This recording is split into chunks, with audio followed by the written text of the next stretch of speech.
गुरुदेव नगर हे दारूमुक्त करण्यासाठी तिवसा येथील महिला एकवटल्या असून सरपंचांच्या नेतृत्वात ग्रामसभेत सर्वांनी समस्या मांडल्या। याआधी गावकऱ्यांनी प्रशासनाकडे अनेकदा मागण्या केल्या, मात्र त्यानंतर केवळ तात्पुरती कारवाई करण्यात आली होती। आता पुन्हा अवैध व्यवसायांना उधाण आलं असून घराघरातील कलह वाढत शांतता भंग झाल्याने महिला वर्गामधून संताप व्यक्त केला जातोय। म्हणून ग्रामपंचायत प्रशासनाकडून या संदर्भात शेकडो महिलांच्या उपस्थितीत गुरुदेव नगर ग्रामपंचायत हद्दीतील सर्व अवैध दारूची दुकाने बंद व्हावीत असा ठराव सर्वानुमते घेण्यात आलाय। तसेच यावर ठोस कारवाई न झाल्यास शेकडो महिलांच्या उपस्थितीत गुरुदेव नगर दारूबंदी संदर्भात रास्ता रोको आंदोलन करण्यात येईल असा इशारा प्रशासनाला देण्यात आलाय।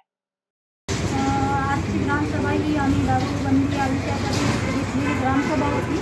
याआधी सुद्धा आम्ही विशेष ग्रामसभा म्हणून घेतलेली होती। ग्रामसभेत आम्ही तिवसा पोलीस स्टेशनला सुद्धा एक निवेदन दिलं होतं, व्हिडिओ साहेबांना दिलं होतं, तहसीलदार साहेबांना पण दिलं होतं, पण कोणीच त्या ग्रामसभेत हजर झाले नाही। त्यानंतर आम्ही परत एक दुसरी ग्रामसभा लावली।